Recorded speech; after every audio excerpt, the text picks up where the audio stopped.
এক ভাই জানতে চেয়েছে যে এবারের হাজ্জে জন্ম নেওয়া প্রথম শিশুর নাম মোহাম্মদ, ইমাম মাহাদির সাথে কি কোনো মিল রয়েছে?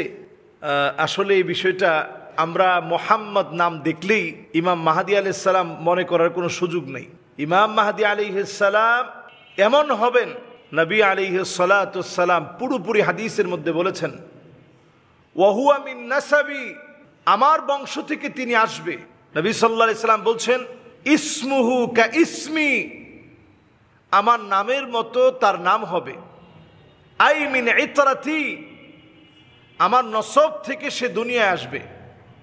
তো ইমাম মাহদি আলাইহিস সালাতুস সালাম তিনি দুনিয়ায় আসবেন নবীজি সাল্লাল্লাহু আলাইহি ওয়াসাল্লামের নাম নিয়ে। উনার মায়ের নাম হবে নবীজির মায়ের নামে নাম, ওনার বাবার নাম হবে নবীজির বাবার নামে নাম। নবীজি সাল্লাল্লাহু আলাইহি সাল্লামের বড় আদরের ফাতেমা রাদিয়াল্লাহু তাআলা আনহার বংশ থেকে তিনি আসবেন। এই জন্য রাসূল বলছে ওয়াহুয়া মিন ইতরাতি, আমার বংশ থেকে আসবে। অন্য হাদিসের ভিতরে নবী আলাইহিস সালাতুস সালাম বলছেন আমার হাসানের বংশ থেকে আসবে। তার মানে পুরো আহলে বাইতের চেইন মেনটেন করে তিনি দুনিয়ায় আসবেন।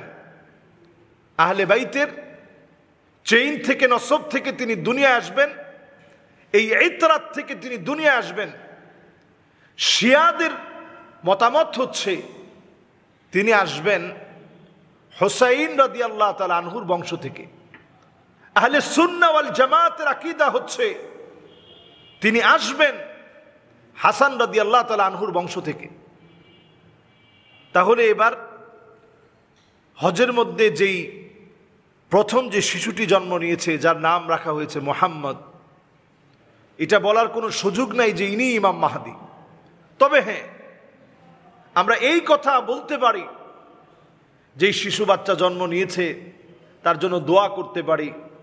আমরা বলতে পারি যে আল্লাহ রাব্বুল আলামিন এই শিশুকে কল্যাণ দান করবে, এমন একটা বরকতের সময়ে সে জন্মগ্রহণ করেছে এবং মুবারক বরকতের জায়গায় সে জন্মগ্রহণ করেছে। আল্লাহ রাব্বুল আলামিন তাকে বরকত দিবেন, বরকতে পরিপূর্ণ করবেন, এই দোয়া আমরা করতে পারি। ইমাম মাহদি আলাইহিস সালাতুস সালাম কাডিয়া নামক জায়গায় জন্মগ্রহণ করবেন। যদিও সনদটা অত্যন্ত দুর্বল, ইমাম মাহদি আলাইহিস সালাতুস সালাম কাডিয়া নামক জায়গায় জন্মগ্রহণ করবেন, সনদটা দুর্বল।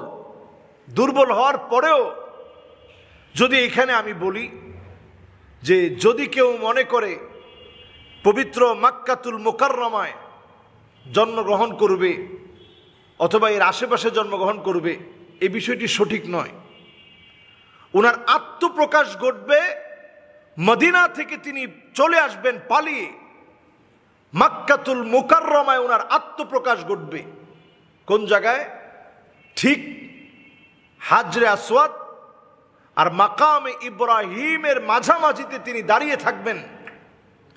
পাগড়ি পরিহিত অবস্থায় যখন দাঁড়িয়ে থাকবেন, লোকেরা দেখেই বুঝবে ইনি ইমাম মাহদি আলাইহিস সালাতুস সালাম।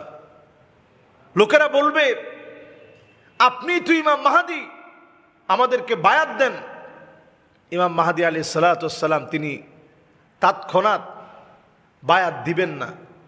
তিনি যখন বায়াত দিতে চাবেন না, লোকেরা বলবেন আপনার গর্দানে আঘাত করব, তারপরেও বায়াত না নিয়ে আমরা এখান থেকে যাব না। এরপর ইমাম মাহদি আলাইহিস সালাতুস সালাম তিনি যখন বায়াত দিবেন, বায়াত দেওয়ার পরে এই মানুষগুলো সুপথের দিকে আসবে, হেদায়েতের স্বাদ আরো বেশি পাবে। দেখুন, উনার নাম হবে মুহাম্মদ বিন আব্দুল্লাহ, কিন্তু মুহাম্মদ বিন আব্দুল্লাহ হওয়ার পরেও উনাকে ইমাম মাহদি কেন বলা হয়? ইমাম মানে লিডার, মাহদি মানে সুপথ প্রাপ্ত, যিনি পদ পেয়েছেন, সুপথ প্রাপ্ত হয়েছেন, এটা উনার উপাধি। যেমন আমাদেরকে অনেকে অনেক রকম উপাধি দিয়ে থাকেন আপনাদের ইচ্ছা অনুযায়ী। তো এই উপাধি ইমাম মাহদি আলাইহিস সালাতুস সালামের উপাধি হচ্ছে ইমাম মাহদি। উনার মূল নাম হচ্ছে মুহাম্মদ বিন আব্দুল্লাহ।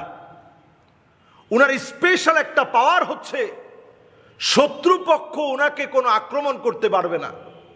যে উনাকে আক্রমণ করবে মাটি উনাকে গিলে খেয়ে ফেলবে, ওই জালেমকে মাটি গিলে খেয়ে ফেলবে, মাটি তাকে আক্রমণাত্মক হয়ে গিলে খেয়ে ফেলবে, মাটির মধ্যে মিশিয়ে দিবে, জালেমের চিহ্ন নিশ্চিহ্ন হয়ে যাবে। ইমাম মাহদীকে আল্লাহ রাব্বুল আলামিন এমন একটা সুপার পাওয়ার দান করবেন, সেই সুপার পাওয়ারের ফলে সারা পৃথিবীর ভিতরে সিদকান ওয়া আদলা, সত্য আর ন্যায় প্রতিষ্ঠিত হবে। ইমাম মাহদী আলাইহিস সালাতু ওয়াস সালামের 6 বছর পরে এই পৃথিবীতে দাজ্জালের আগমন ঘটবে।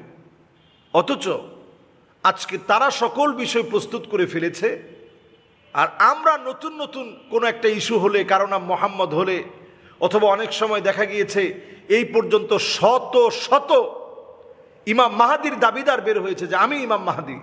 আমাদের বাংলাদেশে পর্যন্ত অনেক ইমাম মাহাদির দাবিদার বের হয়েছে।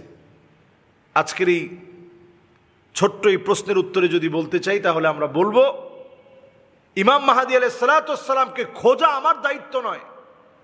উনি যখন প্রকাশিত হবে, সত্যনের পথে যারা এতদিন ধরে চলছে তারা অবলীলায় ওনার জন্য পাগল পারা হয়ে যাবে। ওনার কাছে আল্লাহ রাব্বুল আলামিন পৌঁছে দিবেন। আপনি দেখবেন হকের তালাশ যারা করে, সে যে প্রান্তে যেখানে থাকুক না কেন, অনেক ভণ্ডদের সঙ্গে সে মিশেছিল, কিন্তু হকের তালাশ তার ভিতরে ছিল। আল্লাহ তাআলা ঠিকই তাকে দিনের দিকে নিয়ে আসছেন। এই জন্য ইমাম মাহদী আলাইহিস সালাতু ওয়াস সালাম 40 বছর বয়সে তিনি আত্মপ্রকাশ করবেন। এখন এই বাচ্চাকে কোনোভাবেই ইমাম মাহদী বলার সুযোগ নেই। ইমাম মাহদীকে আল্লাহ রাব্বুল আলামিন আখিরুজ জামানে ছোট আলামতের একেবারে শেষ হিসেবে আল্লাহ তাআলা প্রেরণ করবেন। উনি কিন্তু বড় আলামত না, ছোট আলামতের শেষ। ছোট ছোট সব আলামতগুলো আমরা প্রায় দেখতে পাচ্ছি।